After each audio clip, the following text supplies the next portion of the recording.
Usa ka malampusong graduate na usab sa Zoe Skills Training and Assessment Center ang mularga padung sa Canada karong Pebrero aron manarbaho isip certified 6G welder. Ang ako ang paglarga karong umaabot Pebrero 13, 2014 para sa Regina, Saskatchewan, Canada. Nahimo kong direct hire gikan sa Canada, mao nga karon nakumpleto na gyud akong papilis.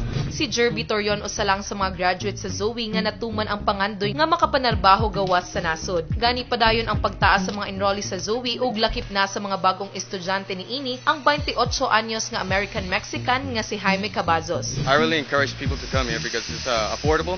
They have all the tools they need, all you need, and the instructors are top of the line.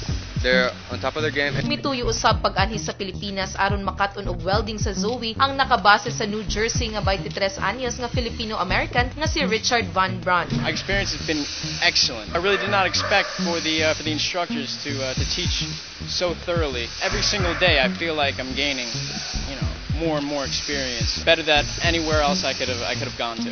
Ang duha ka langyaw mibilib gyud sa world-class training nga gidalit sa Zoe. Inubanan pa sa makadasig nga mga instructors ug maanindot nga welding facilities. Kauban usab sa Zoe sa pagsiguro nga makahanap og trabaho abroad ang ilang mga graduates ang Wise Immigration. Just like Jerby Torion is one of our client and he's one of the best students in Zoe. So that's the point. You enroll at Zoe and we will do the rest for your application to Canada.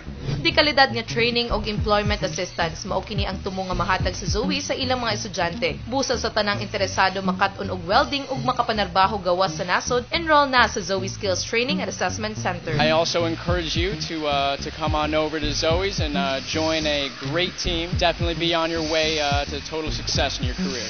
Ang Zoe Skills Training and Assessment Center nahimutang sa MC Briones Street, Highway, Mandaue City.